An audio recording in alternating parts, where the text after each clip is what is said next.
Bonsoir, bienvenue à Atelier Librairie, le livre voyageur animé par Fabienne Roch et moi-même, Bruno Lalonde. Nous sommes à Montréal le 21 novembre 2022. Alors, longue journée aujourd'hui. Nous avons eu une réunion du conseil d'administration de la confrérie de la librairie ancienne du Québec. Et nous avons fait le bilan post-mortem de notre salon qui a eu lieu le 1er et le 2 octobre à l'université, dans le hall d'entrée de l'université Concordia à Montréal. Et vous le savez, je nourris une affection et un intérêt particulier pour les livres consacrés aux bibliothèques personnelles. Et j'aimerais bien, dans les années qui viennent, rédiger ou faire rédiger, parce que ma petite soirée parmi les manias de la finance et de l'industrie, eh bien, m'a fait dire que peut-être je pourrais engager une armée, bon, armée j'exagère, une milice, j'exagère aussi, enfin, quelques personnes, quelques écrivains fantômes, qui rédigeraient des textes sur ma bibliothèque personnelle, qui retranscriraient à l'aide d'un logiciel quelques-unes de mes vidéos pour en faire des livres, et qu'au fond, je pourrais créer une industrie, que de gros mots, à partir de toutes mes expériences à la fois youtubesques et facebookiennes, et que je créerais en quelque sorte, avec l'aide d'écrivains fantômes, que je réunirais dans un atelier d'écriture, et, bon, évidemment, il faut payer tout ce beau monde. Alors, comment je ferais? Eh bien, je connaîtrais un coût d'ambition. Je me mettrais à ouvrir, je sais pas, une autre, deux autres librairies. Et tout ça dans le but, non pas de m'enrichir, mais de travailler à ma gloire. Voilà. Il arrive un moment dans la vie où on ne travaille plus que pour recevoir la grâce. C'est le genre d'idée qui m'est venue suite à cette soirée où je me suis beaucoup amusé.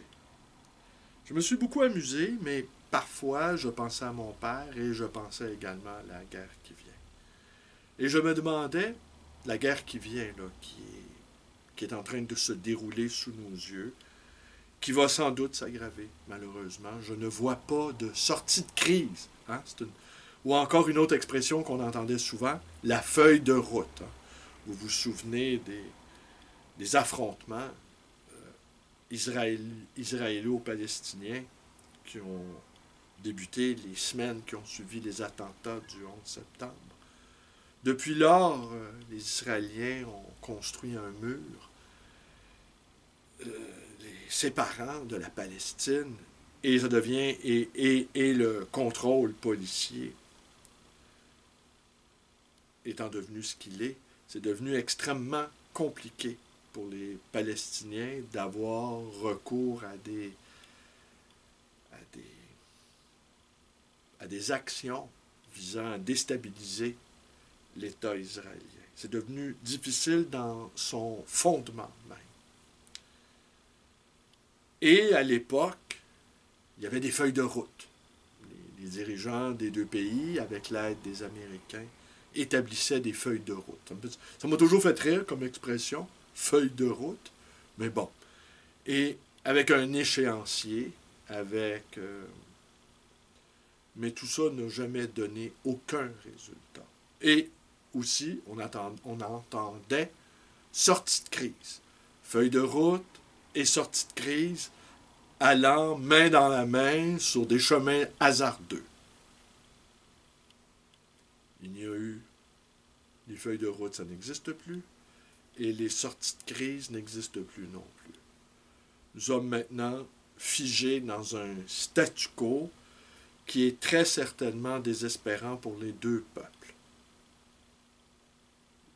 Être enfermé dans un mur, derrière un mur, c'est terrible.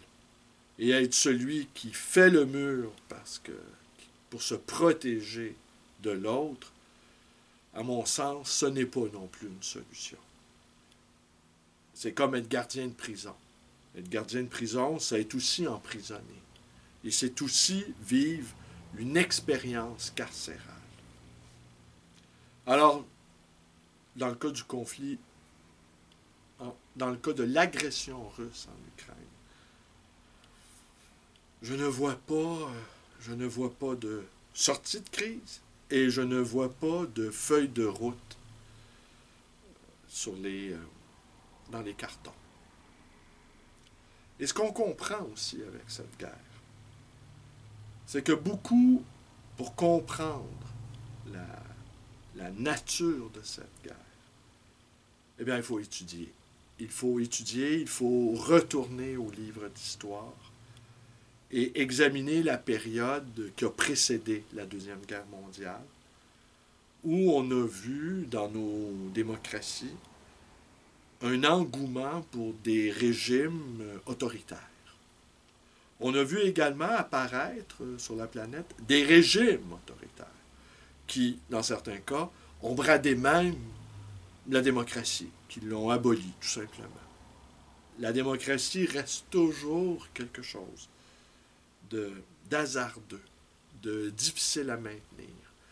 Et ça peut basculer à tout moment.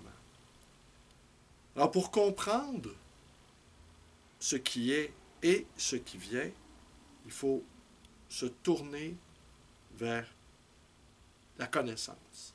Il faut se tourner vers le savoir, accumulé dans des livres. Et ce qui est troublant également, c'est qu'on voit comment la religion, comment la croyance, comment les univers de croyance finissent par l'emporter sur la connaissance.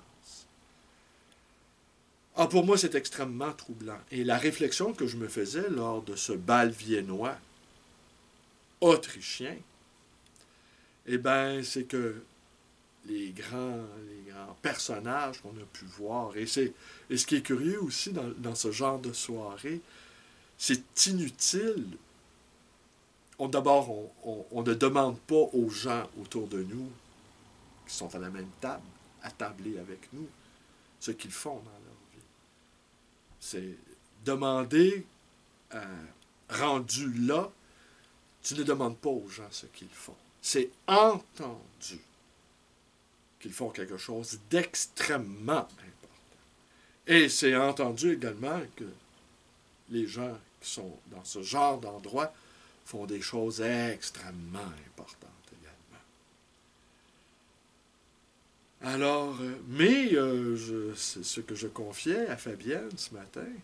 Je disais, au fond, peut-être nous ne sommes pas des rois de la finance et des manias de l'industrie, mais assurément, nous sommes des princes et des princesses de l'esprit. Et assurément, nous appartenons à l'aristocratie prolétarienne. Et que nous n'avons pas à rougir d'être là. Et que nous ne sommes pas plus imposteurs que ces imposteurs qui ont réussi à donner le change et à finir par faire croire à tout le monde qu'ils étaient de very important persons, des VIP.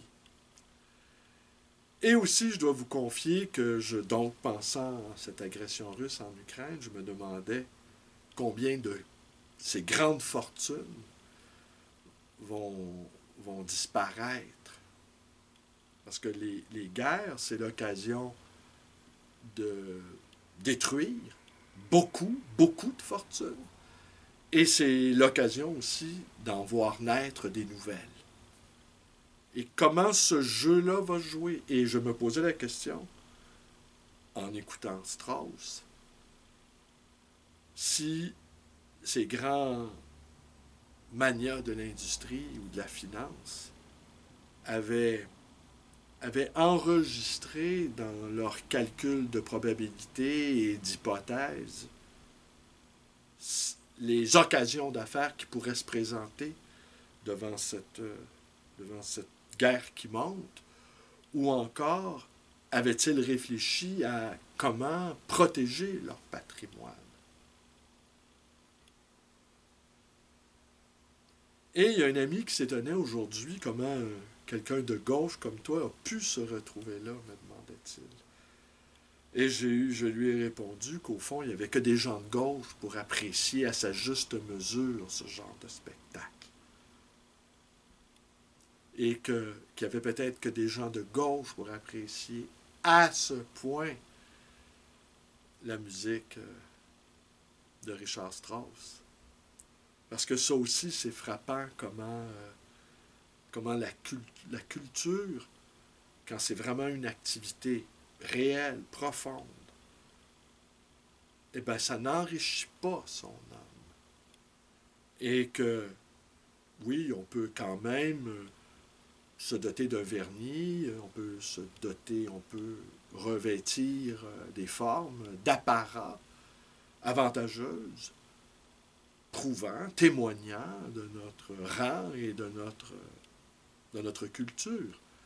Mais au fond, quelqu'un qui s'adonne sérieusement à l'étude des philosophes ou de la poésie ou de la littérature, forcément ne s'en trouvera pas enrichi par cela. Au contraire, risque même de s'appauvrir. Ah, il va s'enrichir intellectuellement, il va s'enrichir spirituellement, mais il ne verra pas son patrimoine financier s'accroître. Et quant au patrimoine culturel, symbolique, s'il n'est pas relié en phase avec une situation financière avantageuse, eh ben, le symbolique, le vernis symbolique, n'est d'aucun recours pour affronter les vicissitudes économiques de l'existence. Au mieux, c'est un objet de consolation. Au pire, ou au mieux ou au pire, c'est selon, c'est aussi une activité appauvrissante sur le plan pécunier. Alors, si je réussis à devenir ambitieux sur le plan du commerce, eh bien, je mettrai à profit ma petite entreprise d'écrivains fantômes qui vont fabriquer des objets symboliques à ma gloire. Alors, je pensais à toutes ces choses-là. Je pensais à mon père aussi, évidemment, qui, lui, vivait dans une pauvreté inimaginable, même dans une misère noire, n'ayons pas peur des mots. Et là, à peine 48 heures après avoir appris son décès, eh bien, je me pavanais au milieu de ces gens très importants. Au bras de mon épouse, Fabienne Roch, qui, je le dis en toute humilité, était la plus belle femme de cette soirée. Une véritable princesse, avec le panache. Et en plus, avec cette touche, cette distinction à la française, qui fascine quand même les anglo-saxons. Les anglo-saxons, là, ça les impressionne. D'ailleurs, les anglo-saxons du Canada et du Québec ne cessent de nous répéter que nous, Québécois d'ascendance française, nous parlons une sorte de patois, que ce n'est pas du vrai français. Une sorte de sabire, une sorte de langue vernaculaire, inaudible, pas très jolie à entendre. Et qu'au fond, nous sommes des Français abattardis, des Français de deuxième ordre. Et ils ne se gênent pas pour nous le faire sentir. Mais lorsque l'un des nôtres, eh bien, a à son bras une des créatures appartenant au continent européen, eh bien là, l'anglo-saxon commence à nous prendre au sérieux, à se dire, oh, est-il dans le cinéma, est-il dans l'audiovisuel, dirige-t-il une compagnie de communication? Bien sûr, j'ai ma chaîne YouTube. Vous voyez un peu le genre. Alors, je vais vous montrer quelque chose quand même ce soir, même si c'est un peu tard pour moi et la journée a été très très longue. Parce que vous voyez la table, là. Je vais débarrasser demain. Lors de nos réunions, on prend quelques verres de vin. On discute quand même. On a un ordre du jour. On établit les projets pour l'année 2023. Mais on entrecoupe ça d'anecdotes. François Côté, notre distingué collègue, nous a raconté qu'en 2009, lors du salon du livre ancien de Paris, le Québec était à l'honneur. Et comment il a été célébré et comment on a porté des toasts à la santé du Québec. Alors, je vais vous montrer quelque chose. C'est assez étonnant comme livre. Et je vais vous partager en note de bas d'écran une vidéo conférence de Gilles Labelle sur un auteur, Miguel Abensour. Alors, je vous montre le livre. Voilà. Alors, c'est quoi au juste? Bon, j'ignorais un peu à quoi ça ressemblait, ce livre. Et c'est un peu... comment je peux vous dire ça? En fait, la bibliothèque de Miguel Abensour, je vais vous lire ce qu'on y lit en 4e de couverture. Ça va vous donner une petite idée de ce que c'est. Mais il n'y a pas grand-chose à lire. Hein? Il n'y a pas grand-chose à manger dans cet ouvrage. Les professeurs disposent d'une bibliothèque personnelle. C'est une évidence. Celle de Miguel Abensour, professeur de philosophie politique, la confirme. Forte de près de 9000 volumes, cette bibliothèque se distingue par des spécificités que nous présentons dans un inventaire qui se veut un instrument de travail pour tous ceux intéressés par les écrits de M. Abensour, ainsi que par les thèmes qu'il a étudiés et sur lesquels il a travaillé, l'utopie, la pensée de Marx, l'héroïsme, Saint-Just, la théorie politique. Alors, c'est publié aux éditions Sens et Tonka. Et ça ressemble à quoi? Ah ben voilà, c'est une liste, une longue liste d'ouvrages qui étaient dans sa bibliothèque, disions-nous. Et il y a une section qui est consacrée aux périodiques et collections d'Abensour.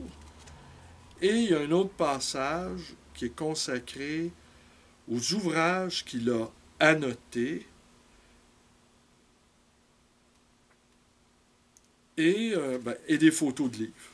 Alors, je vais vous montrer quelques-unes. Des photos aussi de son appartement à Paris, dans lequel se retrouvait cette bibliothèque. Tenez.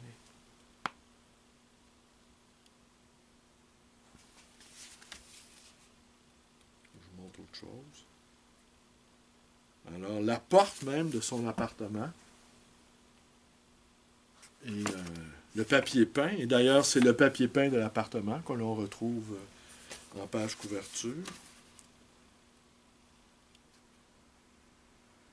Et on nous décrit comment ces milliers de livres sont disposés à l'intérieur de cet appartement. Et on nous décrit aussi que certains sont empilés sur le plancher, d'autres placés sur une corniche, certains atteignant même le plafond. On nous met en garde qu'il ne s'agit pas d'un ordre maîtrisé. Et dans la chambre, dans cette chambre, on y retrouvait des romans, comme ceux de Claude Simon, de Pierre Michon, de Cervantes, de James Joyce, de Samuel Beckett et Benjamin.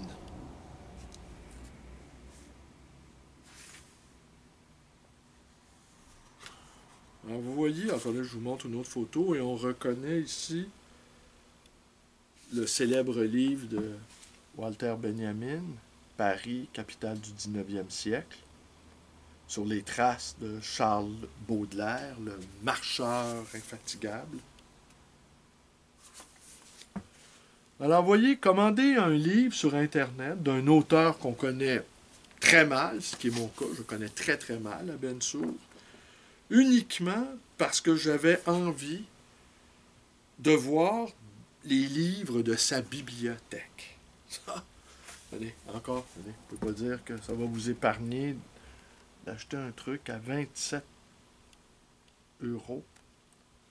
Mais je suis content, je suis quand même content, je ne regrette pas mon achat. Mais je me plais à rêver lorsque j'engagerai cette armée d'écrivains fantômes. La bibliothèque de Bruno Lalonde, tome 1, tome 2, tome 3, avec des photos. Un livre, en fait, si on n'est pas un exégète de mon humble personne, un livre qui sera parfaitement inutile.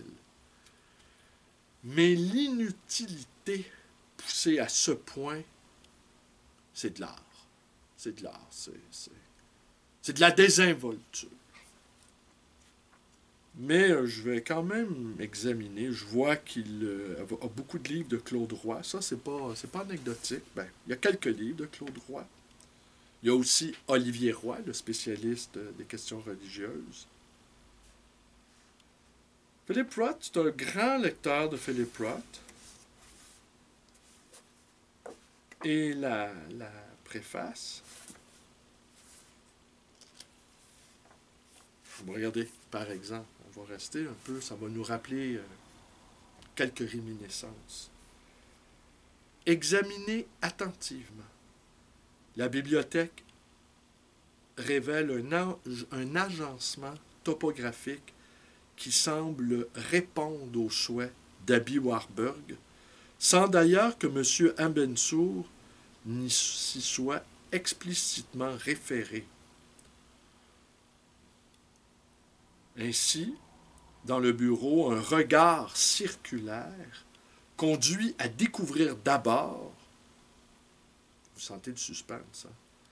À découvrir d'abord sur les étagères les plus proches de la table de travail, un peu comme un point d'origine, les livres sur l'utopie dont on connaît l'importance dans l'œuvre de celui dont la thèse était déjà consacrée à cette thématique.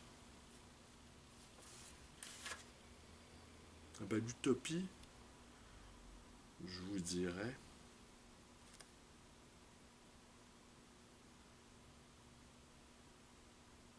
l'utopie, je vais conclure là-dessus, cette vidéo de ce soir. L'utopie, c'est ce qui a c'est peut-être le concept. C'est même plus un concept en voie de disparition. C'est un concept qui a totalement disparu des champs de réflexion. C'était comme si c'était entendu, ou attendu même, que nous étions arrivés, non pas à la fin de l'histoire, comme disait l'autre, mais à la fin de toutes les histoires. Et quelqu'un qui se réclamerait d'une quelconque utopie pourrait apparaître comme un bonnet ou un fantaisiste ou quelqu'un vraiment qui n'avait pas compris les enjeux ou à quel point nous étions rendus au stade final, peut-être, de l'évolution de l'humanité. Mais l'être humain ne peut pas vivre sans utopie. Ne peut pas vivre sans la capacité, la probabilité, la possibilité de pouvoir se projeter dans un futur meilleur. Et c'est de ce futur-là dont nous sommes privés. Et c'est ça qui est inquiétant, je pense. Et voilà. Alors voilà, c'est tout ce que je voulais vous... C'était la seule chose dont je voulais vous entretenir ce soir. c'était de cette bibliothèque. Je vais aller regarder les photos, je vais l'examiner. C'est un livre qu'on ne lit pas. Je ne suis pas un connaisseur du travail de Miguel Abensour. Cependant, mon ami Gilles Labelle, lui, en est un, lui ayant consacré un livre. Et son livre a été lancé ici à l'Atelier Librairie, le livre Voyageur. Je pense que c'est en octobre 2018, ou 2018, ou 2019. Et il me racontait d'ailleurs, Gilles, que toute cette bibliothèque-là, suite au décès d'Abensour, a été remisée dans une cave et que les livres avaient été attaqués par des champignons, par des parasites, et que la bibliothèque au complet était rendue inutilisable. Alors ça aussi, c'est un peu étonnant, une bibliothèque, donc, ouais, une bibliothèque qui retourne au limon original, une bibliothèque biodégradable qui se dissout et qui se dissout et qui retourne à la terre, qui retourne à l'humus de la terre. D'où au fond, est née toute forme de pensée. Tout naît du sol, au fond. Alors voilà. De retour à la terre. À demain.